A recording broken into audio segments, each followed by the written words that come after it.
All right, everyone. We had arguably one of the largest spoiler sessions today. I know I just made a video about the insane new one-cost wedge leader, but we got some powerful new rebels, some crazy new units slash pilots, and, well, a pretty powerful removal event, which I didn't necessarily expect to see.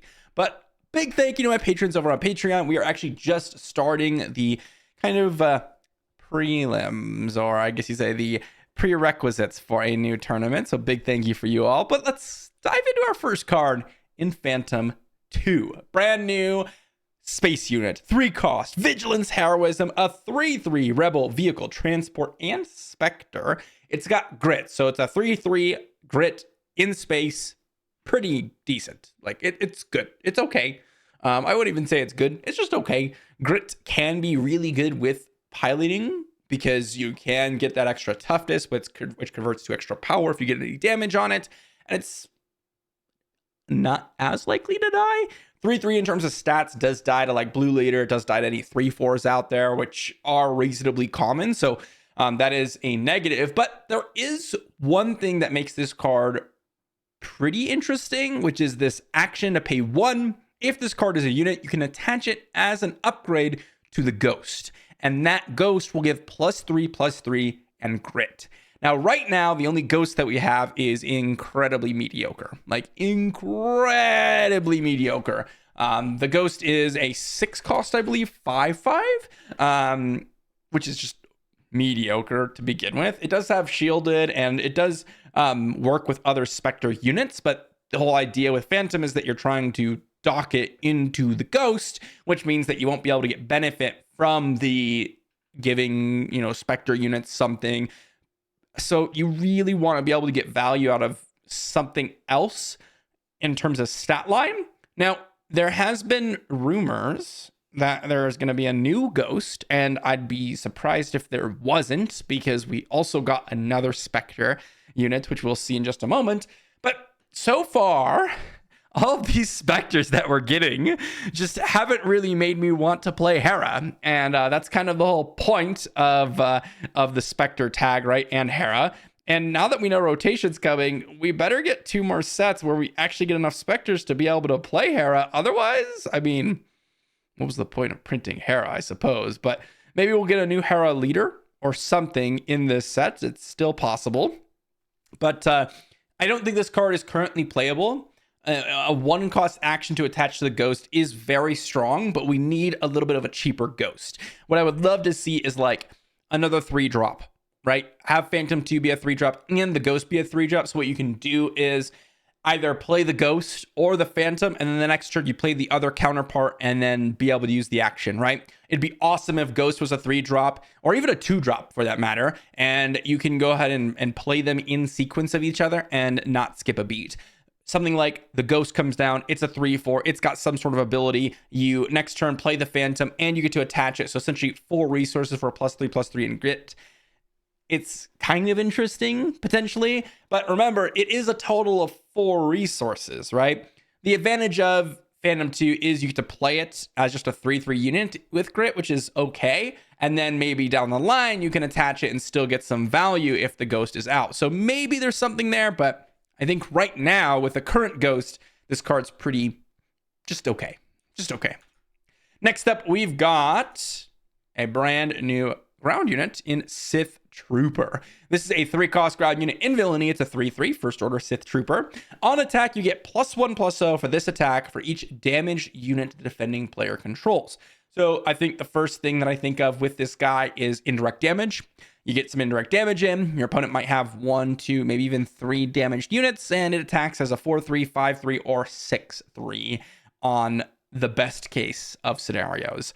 That's not really going to happen all that often. I could very often see this being a 4/3. I think 4/3 is very reasonable. A 5/3 is going to be a little bit more rare, but I think could happen. A 6/3 is going to be extremely rare, and then anything past that I think is just not really going to happen.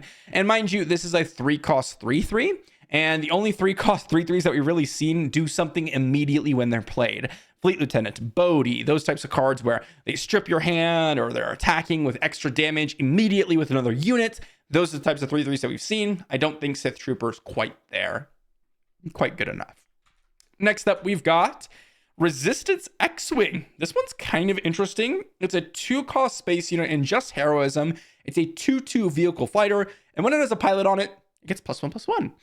This is the type of card that I think Wedge will absolutely love. Now, if you think about like some of the other decks, like Sabine, for example, that might have a minor piloting synergy, this is just not really it. I think Poe Dameron is another one that could really benefit from this one. But you have to remember, this is one of those cards where you're kind of forced to have the initiative.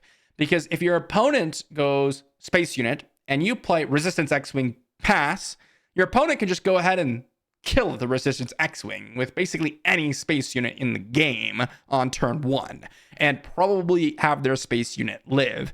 A-Wing kills it, Anakin's Interceptor kills it, X-Wing kills it, Hotshot V-Wing kills it, Poe Dameron's ship kills it, the new black one. This is just a really tricky one. I think this is one of those cards where you might be able to play 1 or 2 of, but you don't really want to rely on this being one of your turn 1 plays. This is one of those like, okay, I have like 11 2-drops in my deck. I'm going to go ahead and drop in Resistance X-Wing as like +2, have 13 of them, which is a very solid number, and I'm always pretty much going to have a turn 1 play. But I oftentimes will have options in terms of turn 1 plays where I can play Resistance X-Wing if I have initiative. And of course, in that spot, right, this is a 3/3 space unit baseline, which is pretty impressive. That is pretty impressive. If you're able to go turn 2, play a Poe Dameron on it. Of course, if you're playing Wedge, as I said, you are almost guaranteed to have a pilot turn 1, which is I play an X-Wing, I play a 1-cost pilot for free, right? Right now, R2 is the only 0-cost pilot. It's unlikely to have X-Wing and R2 in the same turn on turn 1. And so having something like Wedge gives you the option of including like 6 to 9 other pilots that also going to be played on X-Wing turn 1, which can turn this into like a 5/4 turn 1, which is way cooler. So just something to think about. And then nextly, we've got 4-cost space unit TIE Ambush Squadron. It's a command villainy card. It's a 2/3, which is pretty bad, but it does create a TIE Fighter token on play and when defeated. This is pretty interesting. Is it good enough? I don't necessarily think so. I think the fact that it is a 2/3 ambusher is just a little bit too weak. I mean, there's a lot of space units on turn 1 that this thing won't kill. And then follow it up with a turn 2 space unit, which is probably like a 3/4. This is oftentimes just going to come in, kill nothing, lose the unit, and then create a TIE Fighter token. That's what I imagine this to do in most scenarios. Ozatuk Liberator Gunship is one of those cards that very few decks play, and that's a 3/4 ambusher for 4, and it still doesn't ambush out and kill everything. It's one of the reasons why Han is one of the few decks that plays it, because it can come down a turn sooner to actually deal with some of the 3/3s or 3/2s that are out on the battlefield. And that's about the only situation where TIE Ambush Squadron will actually be relevant is if you do have an opponent playing like 3/2s in space. Outside of that, don't really see this card doing anything. Even though you create an TIE Fighter token, that's a 1/1. It's not going to be good enough to make up for the fact that you are essentially playing a 3/4 worth of stats. I suppose when it does ambush out, you essentially create 2 TIE Fighter tokens, and maybe that can go ahead and finish something off, even if this thing does die. But I don't know if 2 TIE Fighter tokens and a little bit of damage on a space unit is really worth it. I have to get something else. Like if you had something like a Luke Skywalker as your leader, which you're not going to be able to play this with Luke Skywalker because Luke Skywalker is a heroism leader, then you get 2/3 plus a damage trigger plus the 2 TIE Fighter tokens, and that could be somewhat interesting, but you need something else to make it, I think, playable. Next up, we've got a brand new pilot, and this one looks pretty interesting. It's a 4-cost ground unit in command heroism. It's a 3/3. And it has a very interesting ability as a unit. When you play this as a unit, you create an X-Wing token. You may attach this unit as an upgrade to a friendly vehicle unit without a pilot on it. So it's essentially a 4-cost 4/5 in space. Because you could play this as a unit, get an X-Wing, which is 2/2, and then attach that X-Wing with this pilot, which is a +2/+3. That's a 4/5 space unit for 4. Which is actually a really solid stat line. And again, that's not necessarily like the worst case scenario, because you also have a piloting for 2 cost with +2/+3.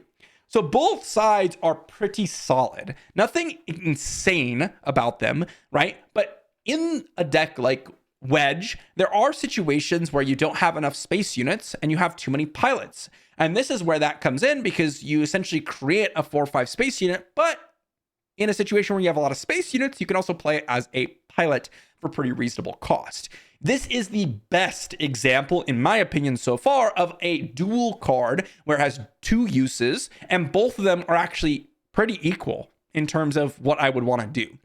If you look at like Biggs, for example, you never want to play that guy as a 3-cost 3/4 rebel. Like 3-cost 3/4s aren't even necessarily, with abilities, by the way, aren't necessarily even something that you're interested in, right? You want like a 3-cost 4/3 or a 3-cost 3/5 or something like that. You're usually using the secondary ability. Even the one that we see the most, which is like Cassian, wants to be smuggled out because he comes out readied. This, I could see myself playing it as a pilot, and I can also see myself playing it as a unit. Whereas Biggs, it's in the deck for the pilot clause. This would be in the deck for, okay, now I count this as a unit in space, and I also count it as a pilot, so it works both ways, which actually can be quite strong. Next up, we've got arguably one of the most interesting commons from this set. This is a 2-cost space unit. It is in Command Heroism. It is Phoenix Squadron A-Wing. By the way, this being Phoenix Squadron and none of the other Spectres / people part of the Phoenix Squad not being Phoenix Squadron is weird. Okay, I would have expected them to be like a Phoenix tag, and for instead of the Spectre tag for it to be Phoenix. But you know, that's besides the point. That's kind of my immediate thought when I think of the Rebels series is the Phoenix Squad, you know. But anyways, it's a 3/2 Rebel vehicle fighter. That's it. That's all it is. And I think this is probably one of the most impactful commons, or could potentially be one of the most impactful commons in the set. Command Heroism, we want more 2-resource vehicles to play, right? If you think like Wedge Green, for example, or a Wedge Yellow, one of the things in that deck was that I was playing like Hotshot V-Wing and X-Wing. And while those are okay, Hotshot V-Wing isn't a rebel, which is relevant if you wanted to play playing wing leaders and things like that, or rebel assaults, which this works with. And this is also an extra power, which generally those decks prefer over the extra toughness. A 2/3 can be totally fine and it's reasonable to play, but a 3/2 is oftentimes what you're looking for over a 2/3 in those types of decks. Sabine Green is another one. Would I rather play X-Wing or would I rather play Phoenix Squadron A-Wing? I'd rather play Phoenix Squadron A-Wing in most scenarios. Now, against some decks, they're going to daring raid it away and things like that. But I think the vast majority of the situations that you'll find yourself in, you'd rather have a 3/2 over a 2/3 in an aggressive deck. And that's just the case. Not to mention, again, it is a rebel, which means this is just, in many cases, an upgrade, whereas before there were 3/2s or 3-power space units or other space units in general that weren't rebels. And now that we have more rebels, you're actually getting to a point where you could play Y-Wing, A-Wing, and this A-Wing, other A-Wing in the deck, right? You have the aggression A-Wing, the aggression Y-Wing, and you have this command A-Wing, to the point where you have 9 space vehicle rebel 2-drops, which is incredible because that can not only work with the pilot synergies, but also with things like Wing Leader and Fleet Lieutenant, which I think have some big potential. So pretty interesting card here. Next up, we've got TIE Dagger Vanguard, a 3-cost space unit in Ability. And we've got a 2/2 First Order Sith Vehicle Fighter. Lots of tags there. And when played, you may deal 2 damage to a damaged unit. This seems interesting, but not necessarily good face value. I think this has some places. I think one of the things is the decks that are randomly dealing and dishing out random damage don't necessarily fit with this TIE Vanguard. The first 2 decks I think of are Cad Bane and Django. Cad Bane's really looking for Underworld cards. If, for example, you could go ahead and play TIE Vanguard and trigger Cad Bane and then go ahead and deal the 2 damage, that is something that could be relevant. If you were playing Django and this was like maybe a little bit cheaper, or maybe had its own damage where you can deal 2 damage to any unit instead of just damaged units, there could be something there with Django as well. But if you look at P38, right? Just look at that versus the TIE Vanguard. P38 comes down for 3. It has an additional power, which is incredibly important. It has no restriction on where you could divvy up that damage. And it does it on the when defeated side, which means that it's essentially dealing 2 damage over the course of its lifespan, but then can split up the damage. It doesn't require a damage unit, and it has an extra power. This is significantly weaker. And most likely you'll have to play it after the P38, which means you're playing it on like turn 3, and you might have a spare resource, which doesn't look that great. If, let's say, this was a 4 cost, and it was a 3/2, and it said deal 3 damage to a damage unit, maybe something there. Because again, I don't think it fits very well on the curve of a lot of decks. Usually by the time you get to 4 resources, you're almost certainly going to see some sort of damage unit on the battlefield. 3 resources, it's potentially the case, right? In Django as well, where you could play like ISBH in turn 1 plus a 1-drop, or you could go something else. Like even just hitting a unit and then being able to finish it off with TIE Vanguard does have potential. But again, I think it fits better on the 4 cost slot. Just something to consider. I don't necessarily think this is all that strong. I think it's gonna be maybe playable. Next up, we've got Stolen AT Hauler, a 3-cost space unit in Cunning. It's a 4/5 underworld unit. Okay, very relevant. And vehicle and transport. And it has this weird when defeated trigger. This is a legendary, by the way. It's kind of an unassuming legendary, but it's a legendary. When defeated, you choose an opponent for this phase. They may play this unit from its owner's discard pile for free. So, first off, it's a 4/5 for 3. It has absurd stats to the point where it'll basically dwarf any unit in combat. It'll live through it and probably kill your unit, right? We see a lot of 3/4s for 3, and this is just straight up 1 extra stat point in power and toughness. But there is a big downside. Now, here's the thing. If your opponent has taken initiative and you go to trade with something, you suddenly can go ahead and ignore this when defeated because they no longer can play this unit. However, the scenarios in which that will happen are rare because if there are options for an opponent to trade with one of your units, then they would probably actively trade with the Stolen AT Hauler, play it, and then kill your other space unit for essentially free. They get to 2-for-1 you. Here's the situations where maybe you could trade with it. If they play like a Concord Dawn Interceptors and you've already attacked one of the early space units, their Concord Dawn Interceptors is exhausted. And now in order to attack the other space units or whatever you have to attack through the Concord Dawn Interceptors or any Space Sentinel. So you attack into it, it dies, your Stolen AT Hauler dies, and suddenly you're in a situation where you're fine. Your opponent's already taking initiative. I don't necessarily think that this card is very good. And here's why I say that. I think it'll have its spots, but I don't think it's just being like, oh, I'm playing a Cunning Space deck, I'm slapping this in. If you are playing a space deck, I think there's going to be a lot more fail cases than there are successes. Your opponent is going to have a target to trade with. And then I think that's where it gets really, really awkward. You play this and your opponent has the potential for killing essentially 2 of your space units with just killing the Stolen AT Hauler. And especially against the more controlling decks, you do not want to be playing this, right? Because they can just kill this, play it for free, kill another unit, or just get in for damage, which is potentially possible. If you are playing a deck like Cad Bane, I think this does actually potentially replace the Punishing One. Because in that deck, you aren't playing a lot of space units on turn 1, or continuously playing a bunch of space units on like turn 3, turn 4, etc., etc. You will oftentimes start with like Crafty Smuggler, a Bazine, a Greedo. There are chances that you will go ahead and start off with a Mercenary Gunship or Cartel Spacer, but a lot of the times you will be starting with a ground unit. Let's say turn 2, you don't have the now there are 2 of them. That's fine. I'll play my Stolen AT Hauler. I still get to trigger the Cad Bane ability because it's an Underworld card, and then I get this massive space unit.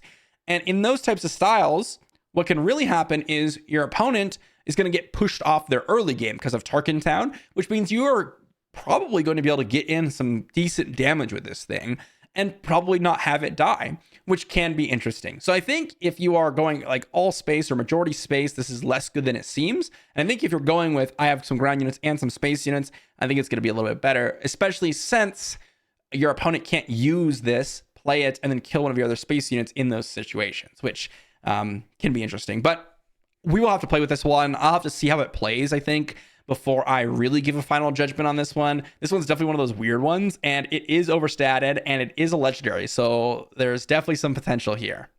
Next up, we've got, as I mentioned early on in the video, a brand new removal event, which I think actually has some really good implications for some of the control decks. And I think Bossk Blue is one of those decks where I would absolutely be interested in playing 1 to 2 copies of this in the deck.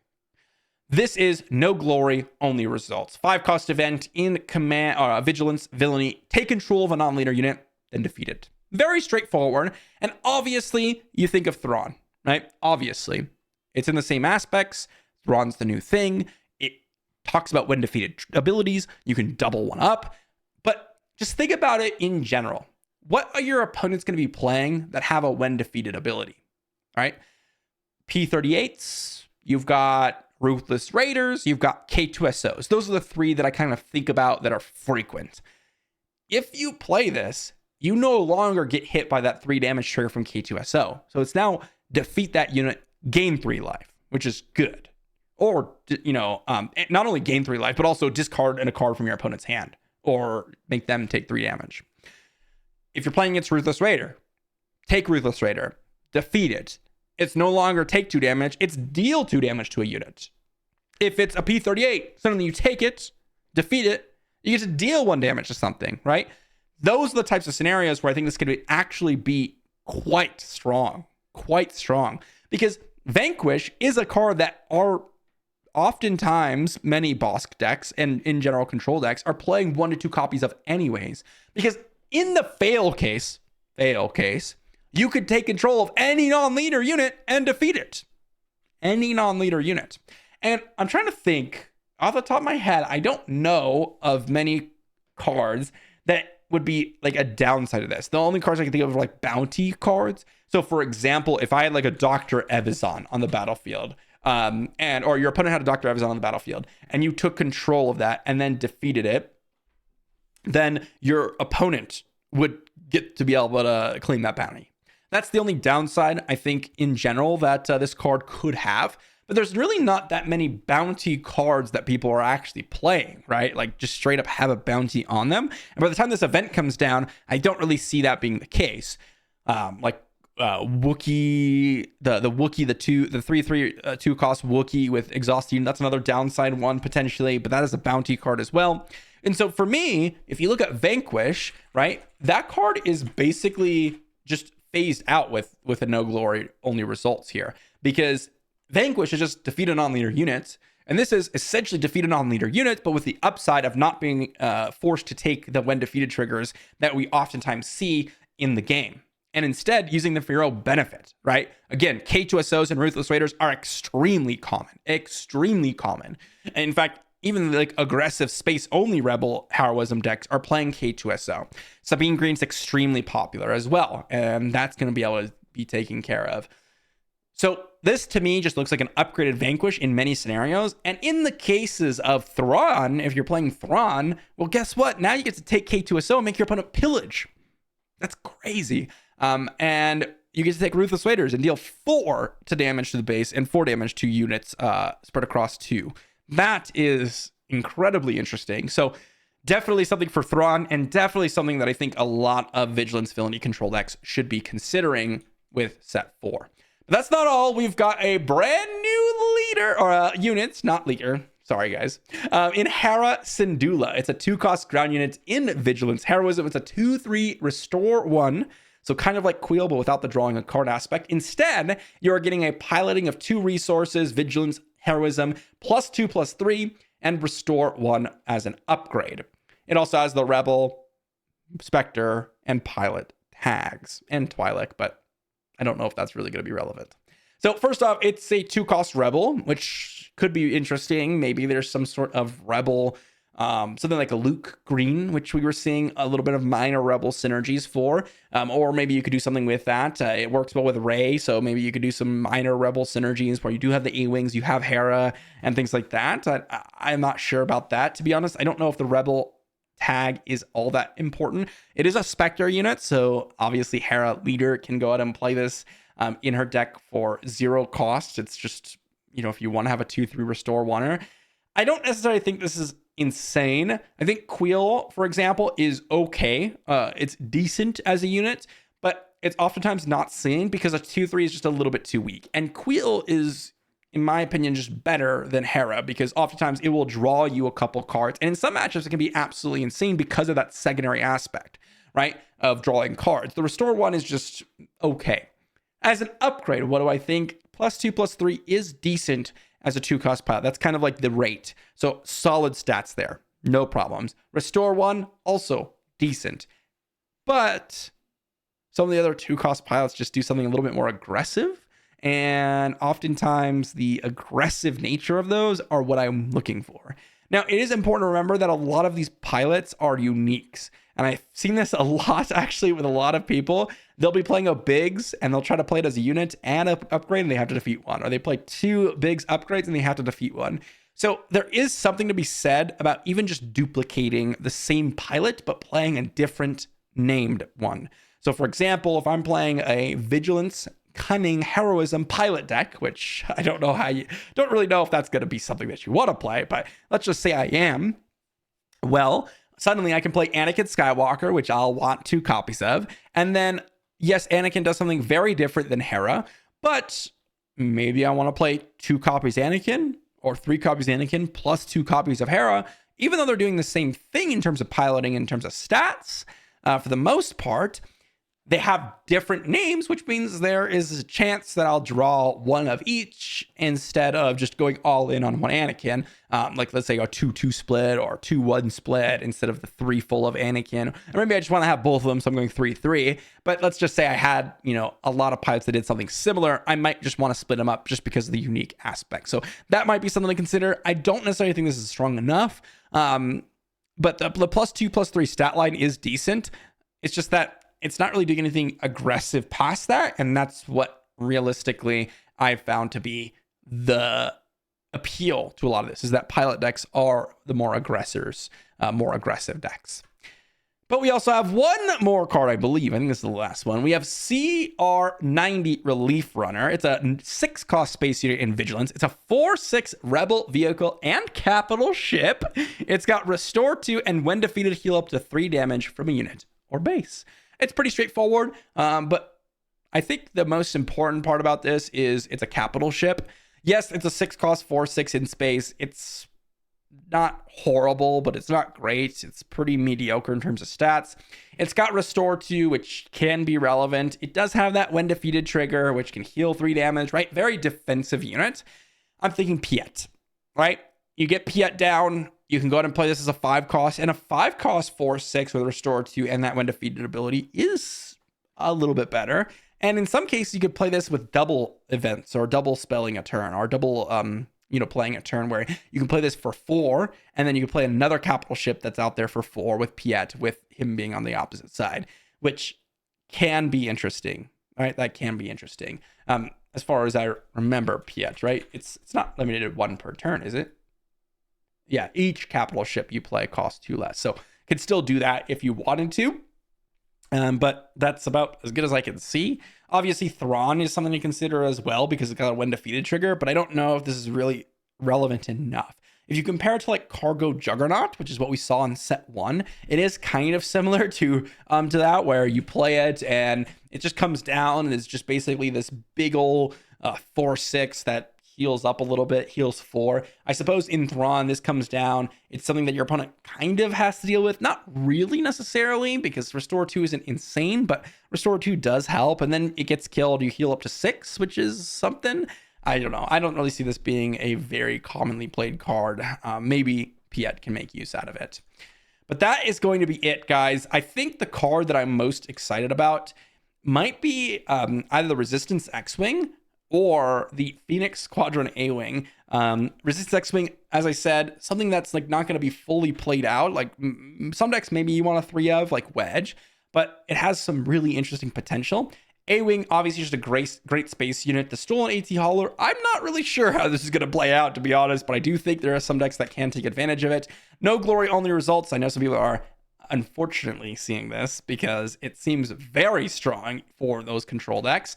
Hera, I know those Hera lovers out there. I don't think they've done you right here, guys. I don't think Hera is gonna do it. And then some other more comments, but let me know what you think in the comment section down below. Lots of cards today, just an absolutely absurd amount, and we should be getting a new leader revealed tomorrow, which is going to be one of the final leaders of set 4. We still have a couple more, but one of the final leaders of set 4, and that should be interesting. So thanks for watching, everyone, and I will see you all for a video tomorrow.